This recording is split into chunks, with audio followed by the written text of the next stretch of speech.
Bonjour à tous et bienvenue dans ce nouveau tutoriel consacré à l'extraction de grooves en provenance de boucles de batterie. Pour illustrer ce tutoriel, je vais utiliser une boucle de batterie jouée par un vrai batteur, bien connu d'ailleurs. Le batteur c'est Mike Portnoy. J'ai donc utilisé une boucle d'une chanson de Dream Theater qui s'intitule Weezer, dont j'ai l'occasion d'avoir la batterie en séparé, et je vais donc vous faire écouter cette boucle.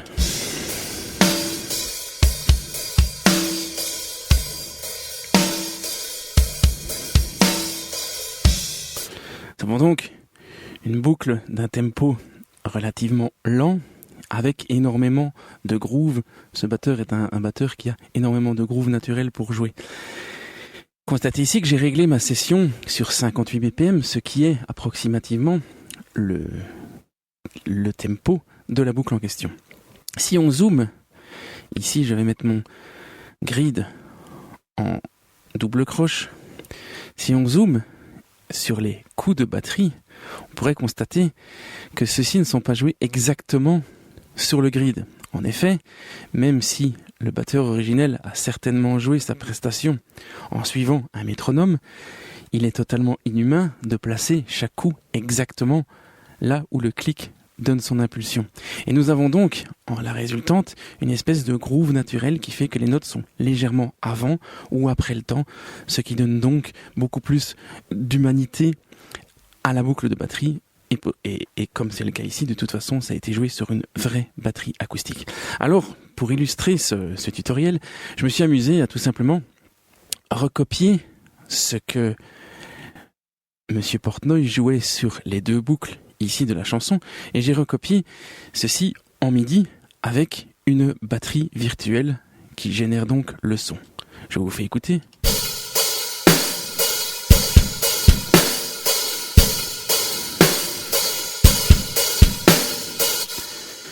Constatez donc que j'ai utilisé la grille de quantification MIDI naturelle, normale, pour recomposer, devrais-je dire, cette boucle de batterie de MIDI. Donc, chacune de mes notes est donc parfaitement calée à la grille en opposition à ce qui se passe dans notre boucle audio. Alors, nous pourrions bien sûr nous amuser à zoomer et, avec le snap enlevé, déplacer les notes pour qu'elles tombent en face des formes d'ondes. C'est un travail assez fastidieux et en plus qui ne fonctionne que lorsque on recopie à l'exactitude le groove qui est joué. Ce que nous allons faire maintenant, plutôt que de recaler, comme je viens de vous montrer, chaque note, eh bien nous allons extraire le groove naturel de ces pistes audio que nous allons appliquer à nos notes MIDI. Avant de commencer, je vais vous faire écouter les deux parties ici, l'une avec l'autre, et vous allez entendre les coups qui sont parfaitement quantifiés, qui sont légèrement décalés par rapport à la boucle audio.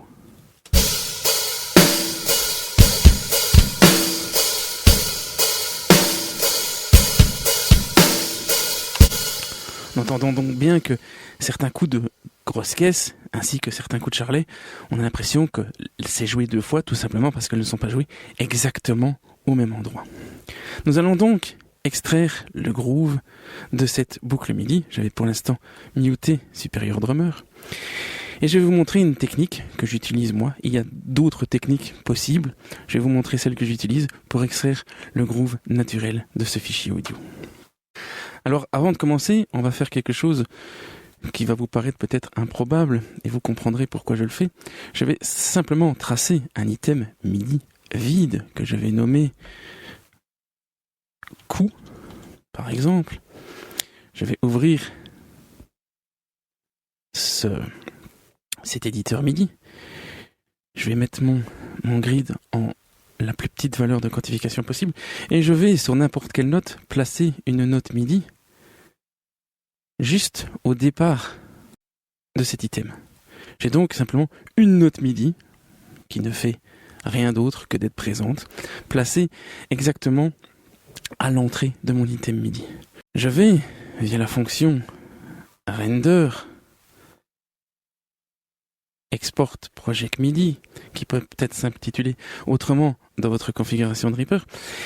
Je vais donc demander à Reaper de m'exporter cet item en MIDI sans la tempo map, une seule piste MIDI, time selection only, et je vais aller dans ma banque de sons personnelle par exemple, ici, banque de sons, et je vais baptiser cet export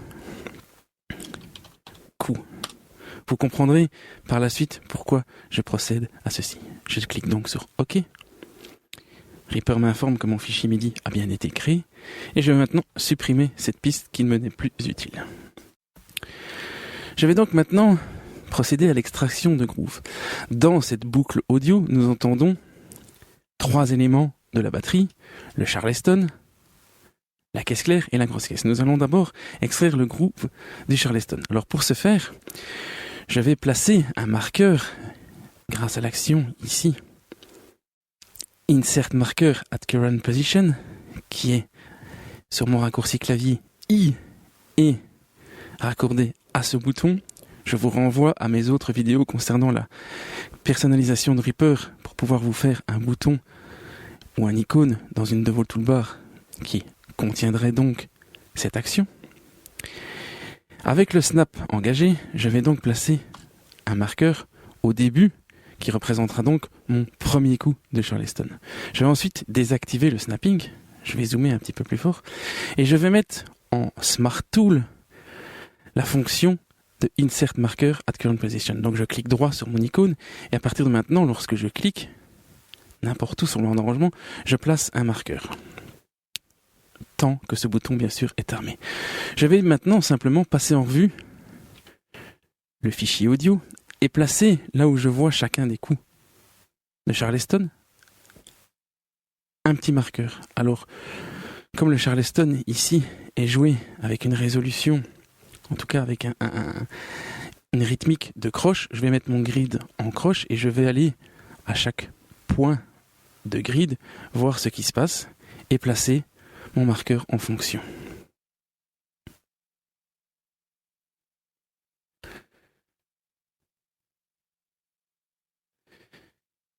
Il y a un certain avantage à être le plus précis possible. C'est pour ça que j'utilise une forte valeur de zoom, comme vous pouvez vous en rendre compte. Et je vais donc simplement placer un marqueur là où le batteur joue un coup de Charleston. Ici, vous constatez que le coup de grosse caisse est donné sur le temps et le coup de Charleston est un petit peu décalé vers la gauche. Je vais donc ici me préoccuper de la note du Charleston.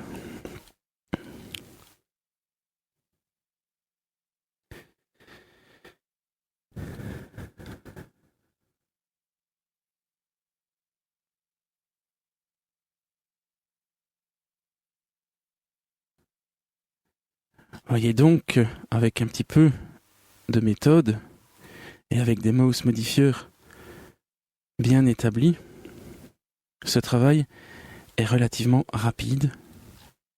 Voilà. J'ai donc marqué, avec des marqueurs, chacun des coups de Charleston joués par le batteur original.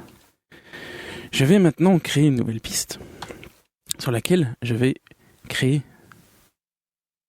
un simple fichier MIDI que je vais snapper parfaitement à la grille en départ qui fasse exactement la même longueur que mon fichier audio. Je vais ici retirer le snapping et je vais utiliser la fonction split item at project marker que vous retrouverez dans l'action list.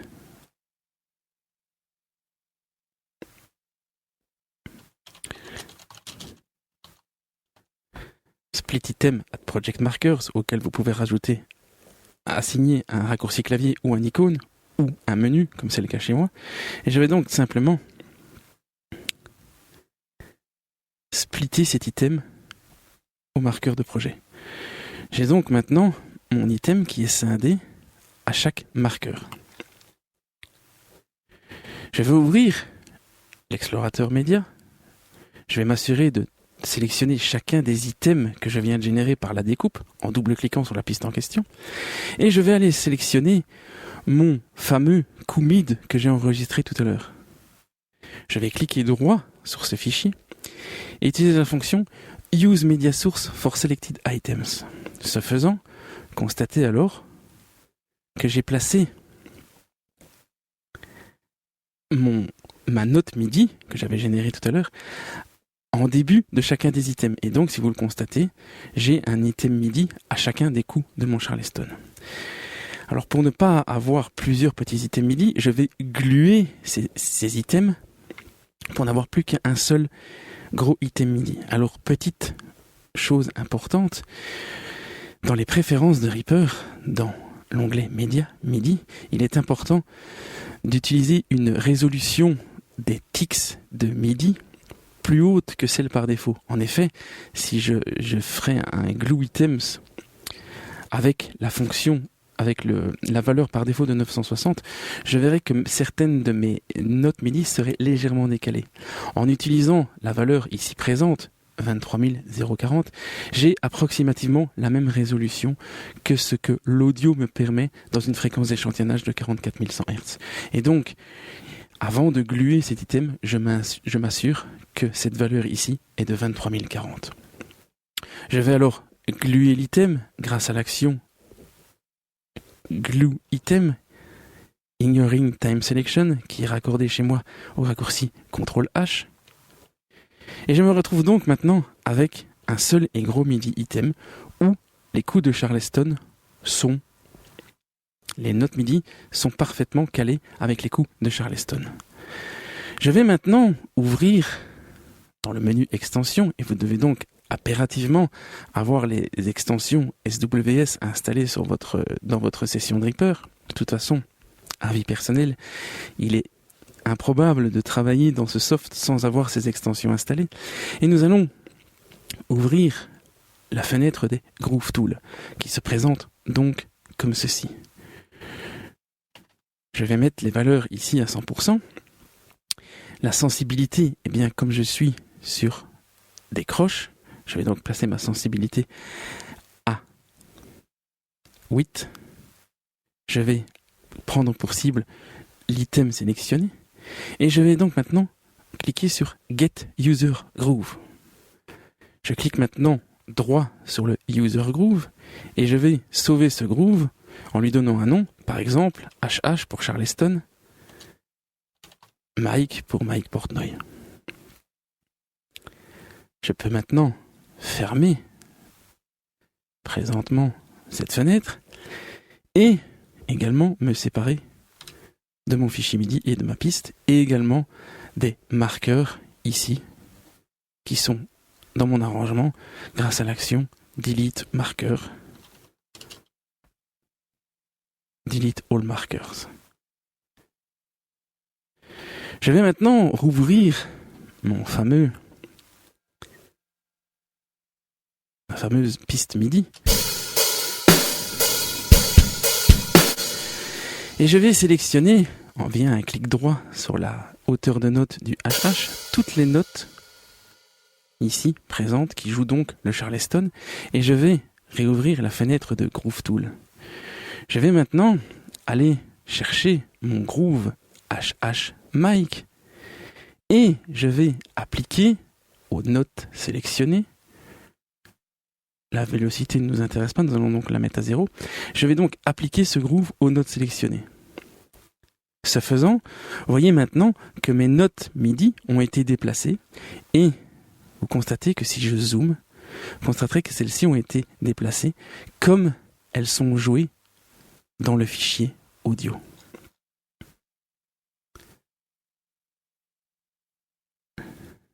Si j'écoute donc maintenant uniquement ma batterie MIDI,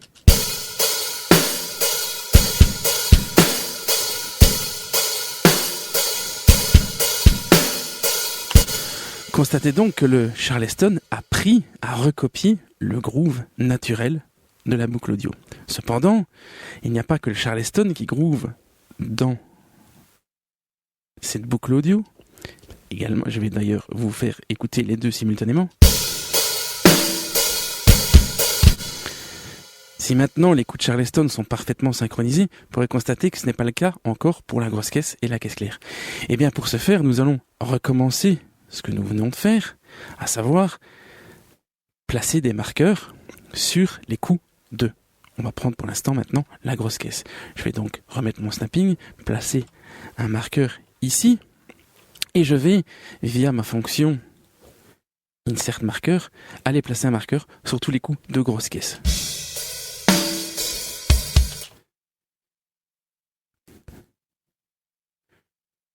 Pour la rapidité de cette vidéo, je vais aller peut-être un peu moins dans la précision.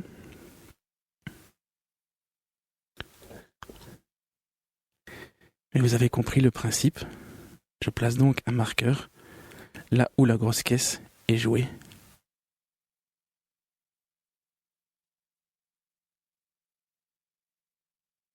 Comme ceci, je vais vérifier que je n'en ai pas oublié.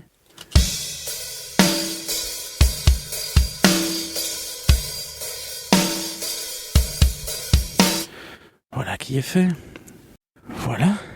Je vais donc générer une nouvelle piste, remettre mon snapping en marche, générer un fichier MIDI, découper cet item MIDI à mes projets marqueurs, importer dans cet item MIDI mon fameux coup MID,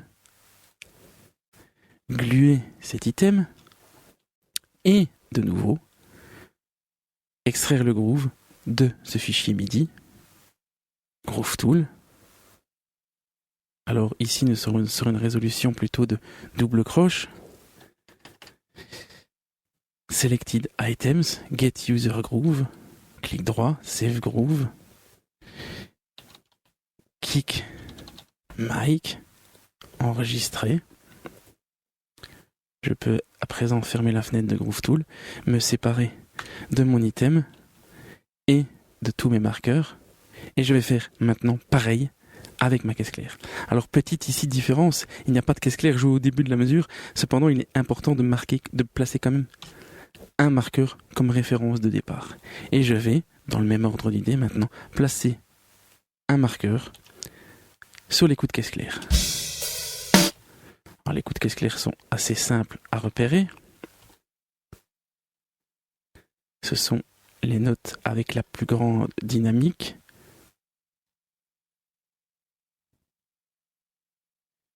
Et il y en a très peu en plus.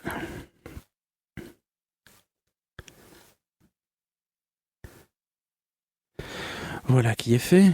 Vous commencez à connaître maintenant la chanson. Créer un item MIDI. Le scinder au marqueur de projet. Y importer votre fichier MIDI.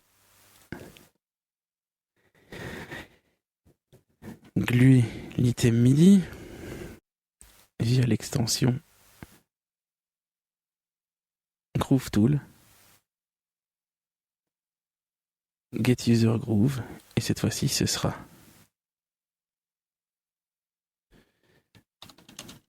Mic Snare. Je peux donc maintenant me séparer définitivement de cette piste, de tous mes marqueurs également. Et je vais à présent ouvrir ici mon éditeur MIDI, sélectionner toutes mes notes de kick, ouvrir le Groove Tool, aller chercher le Kick Mic, l'appliquer,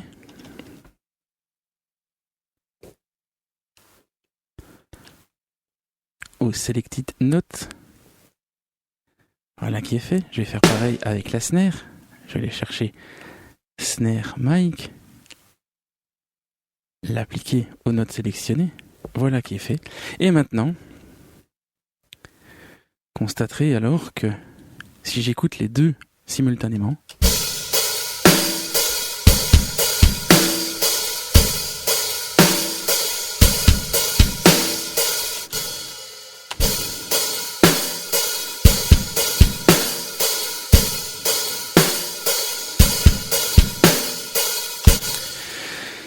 alors évidemment, le gros avantage de la chose, ce n'est pas que non seulement je peux recopier la boucle audio parfaitement en MIDI, ça j'aurais pu le faire en replaçant chaque note à la main, en visualisant simultanément la boucle audio et moniteur MIDI. Mais le gros avantage, c'est que, imaginons maintenant que j'ai une partie supplémentaire ici de ma batterie MIDI qui est jouée de façon différente. Donc, tout simplement, le beat qui est joué n'est pas le même. Pardon.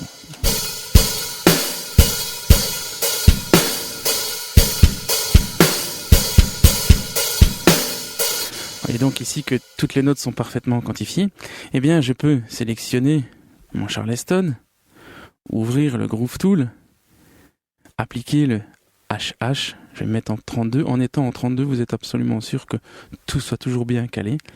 HH Mic, Apply Groove. Je vais également choisir les notes de kick. Apply Groove. Et les notes de snare. Mic, snare, Apply Groove. Et j'ai donc maintenant mon autre partie de batterie qui ne recopie absolument pas une boucle audio, qui est tout simplement de ma composition. Et bien vous pouvez constater que cette boucle se voit attribuer le groove de Mike Portnoy.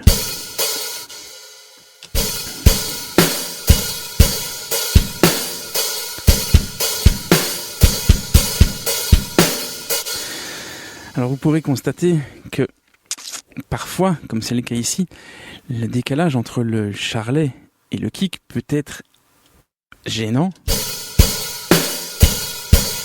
C'est pourquoi, ici je vais requantiser toutes les notes parfaitement à la grille, comme ceci. Je peux très bien appliquer le groove du charlet à toutes mes notes. Exemple, extension, Groove Tool, HH Mic, Apply Groove, et j'ai donc le groove du Charleston appliqué à toutes les notes jouées par la batterie. Ce qui nous donne quelque chose comme ceci.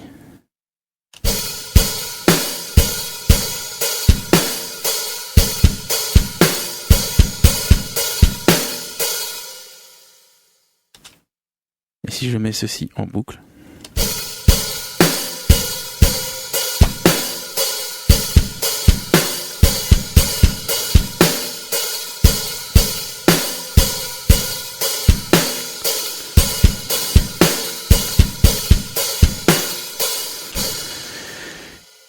j'ai donc quelque chose de beaucoup plus naturel que notre batterie MIDI simple qui suit parfaitement la résolution du grid.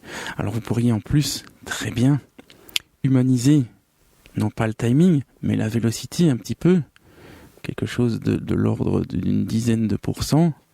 Voilà.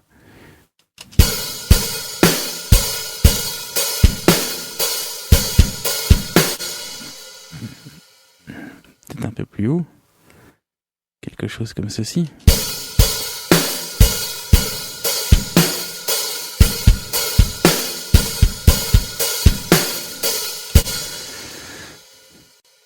Et à ce propos, le Groove Tool peut vous servir également à créer un groove de vélocité. Exemple ici, je vais sélectionner mes notes de Charleston. Je vais réouvrir le Groove Tool. Et j'ai ici un groove qui s'appelle HH Vélocité. C'est en fait moi qui ai enregistré des frappes de baguette sur un Charleston électronique en jouant justement des croches comme vous avez à l'écran. C'était sur un autre tempo, ça n'avait rien à voir. Et je n'ai enregistré dans ce groove, non pas la position, mais la vélocité. Je vais donc mettre ici la position à 0% et je vais appliquer mon groove à mes notes sélectionnées en ne tenant compte que de la vélocité. Constatez alors que j'ai une espèce de courbe de vélocité qui serait plus naturellement jouée par un batteur. En effet, constatez que le batteur va peut-être avoir tendance à taper plus fort sur son charlet lorsqu'il frappe sa caisse claire que lorsqu'il joue le Charleston seul. Et donc, si je vous fais écouter ceci...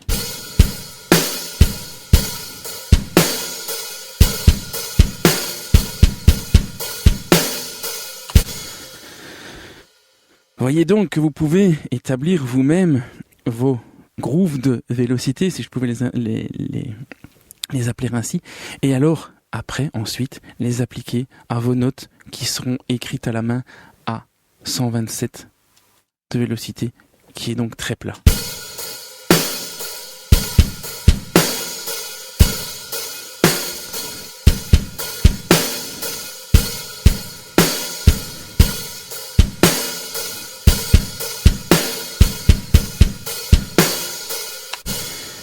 Et nous avons donc quelque chose de beaucoup plus naturel en opposition à ce qu'on pourrait retrouver au départ. Une batterie donc écrite parfaitement sur le grid, avec les vélocités parfaitement à 127, comme ceci.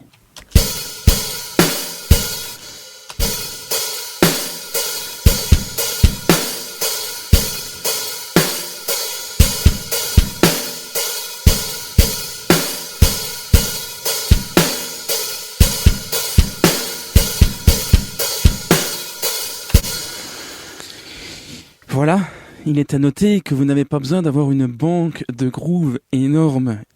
Reaper, enfin en tout cas la personne qui a créé ces extensions, propose déjà une série de grooves, mais vous pouvez par exemple extraire le groove de 4 ou 5 boucles de vos batteurs préférés. Vous pouvez également prendre des roulements joués par vos batteurs préférés, des roulements en croche, des roulements en double croche, des roulements en triolet, vous faire une petite banque de grooves et vous pourrez alors appliquer ces grooves à vos compositions MIDI de façon très simple. Vous écrivez donc tout à la main, il ne vous reste plus alors qu'à appliquer les grooves aux différentes parties ou aux différents éléments du kit. Voilà, merci pour votre attention, j'espère que ce tutoriel vous sera utile et à la prochaine.